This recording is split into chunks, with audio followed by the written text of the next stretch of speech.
Well, a special edition. We are still covering the economic conference Egypt 2022, and our correspondent Ahmed Nader was there and conducted the following interview. On the sidelines of the second day of Egypt's economic conference and the road to the future and the roadmap for the economic future for Egypt, I'm honored to be having with me within the activities of the second day Mr. Alfonso Diaz, the Deputy Ambassador at the Spanish Embassy. Thank you very much for being with us today on Nile TV International and the Egyptian television. How do you see the importance of holding such an economic conference for the future of Egypt and the region? Well, the conference is very timely and very important. I think it's indeed extremely necessary for the economic community to know the developments in this country, the plans to open up the economy, and in this sense I think that there are good prospects for international investors to come to Egypt and to help in the goal of developing the economy. How do you see the bilateral relations between Egypt and Spain in the past 7 or 8 years, more specifically under the tenure of His Excellency President Abdel Fattah al-Sisi? Well, relations are indeed very good, but I think that we should not be too self-indulgent and try to make them much better. Recently, we had opportunity to show that the economic and trade relations are growing fast, because we had a big event with more than 25 Spanish companies ready to continue or to invest for the first time here. And I think there are brilliant prospects for have a deeper and mutually beneficial economic and trade cooperation. Of course, in the month of November, next month, the COP27 would be held here in Egypt, in Sharm el-Sheikh.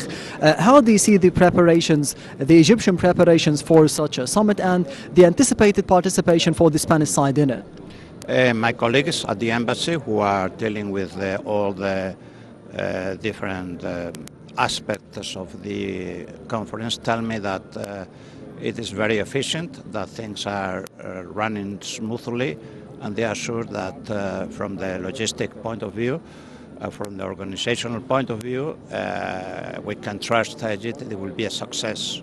Of course, success means also that the leaders of the world do achieve agreements which are enough to combat the climate change, and this remains to be seen, but we are confident. We can confirm that our President of Government will be coming to the high-level event, and he will be very, very happy to share this opportunity with other leaders of the world and to make a Spanish and European Union contribution to this very important event. So, Mr. Alfonso Diaz, the Deputy Ambassador at the Spanish Embassy, thank you very much for being with us today. My pleasure. Thank you very much. Well, a second session of the Economic Conference Egypt 2021 was held on Monday, entitled International Funding in Support of the Private Sector, Opportunities and Horizons. Well, to shed more light on the conference, we had the pleasure to have this phone with Dr. Naveen Makram Labib, Director of Social and Cultural Planning Center. Good afternoon. Good afternoon. Well, Dr. President Abdel Fattah al-Sisi have asserted that decision makers should take into account the political, cultural, social and intellectual factors. How do you assess this? Certainly, our President is paying great attention to many factors, such as the political, social, cultural and intellectual, since they have great impact on the decisions. So, especially in the era of the data-driven decision-making, the most important step actually for us whenever we're taking any decision is to gather relevant and good data about these sectors. Because we've always been told that although internal environment, especially about any organization, is very important, the external environment that consists of the social, cultural, and intellectual, in addition to political factors, of course, is a very important point whenever taking any decision. Because sometimes they affect the decision, and sometimes decision takers go for an alternative due to these factors. So we cannot ignore these factors. Yes. Hello, Dr. Naveen? Yes, can you hear me? Yes. So I was talking about the process of the decision making whenever it's related to data driven and whenever it is related to both the internal and external environment whenever we're taking any decision in any organization. And that was the focus of talk of the president today. Yes, Dr. Labib, what is the importance of the presidential initiatives and programs in improving the economic and social status of the citizens? Actually, we've seen and we've witnessed many initiatives and programs that are related to providing a better life, especially for those who are less privileged. So we've witnessed the Decent Life Initiative, the Takaful and Solidarity and Dignity, of course, the Rural Women Development Project and Program, and finally, 10 days ago, the launch of the Awareness Initiative that was launched by the National Council for Women. And all of these initiatives lead to providing a better life for the less privileged. So, for example, if we're talking about the Decent Life Initiative, it was targeting the Egyptian countryside, actually providing a better life for more than 68 million citizens. So that's a huge number. If we're talking about Takaful and Karama, we're talking about conditional cash transfer program launched by the Ministry of Social Solidarity that was under the umbrella of developing social safety net. This initiative was aiming at providing conditional cash assistance to poor and needy families in Egypt, and it was targeting economic and social indicators. If we discuss more about initiatives, we will find that they're providing better lives, they're achieving social justice, and finally sustainability. The last initiative that was launched 10 days ago by the National Council for Women, this initiative actually seeks to find and support the rural women in Upper East. As well, we also have initiatives that contribute to the development of rural resources and support rural families in 7 governments. We're talking about Beni Suef, Minya, Asyut, Sohag, Sena, Luxor, and Aswan, of course. And this initiative actually targets rural women and girls in general. We're talking about older women, workers, leaders, and rural entrepreneurs. So all of these actually would lead to better life, better privilege, whether we're talking about the countryside, about rural women, and so on. Hello? Yes. Yes, I thank you very much for your time. Thank you for your valuable information. Dr. Naveen Makram Labib, Professor and Director of the Social and Cultural Planning Center. Thank you very much for joining us over the phone. Well, the Egyptian Economic Conference Egypt 2022 continues its activities on Monday in the new administrative capital under the auspices of President Abdel Fattah al-Sisi. Senior government officials, high-profile economists, intellectuals, thinkers, specialists, businessmen, as well as representatives of more than 80 political parties and parliament members are taking part in the 3-day event. We have more in the following report. The Egyptian Economic Conference 2022 continues its activities on Monday in the new administrative capital under the auspices of President Fattah al-Sisi. Senior government officials, high-profile economists, intellectuals, thinkers, Specialists, businessmen, as well as representatives of more than 80 political parties and parliament members are attending the three-day event. The EEC 2022 was called for by the President in early September when he urged the government to organize an economic conference to discuss the present economic conditions to boost all sectors of the domestic economy.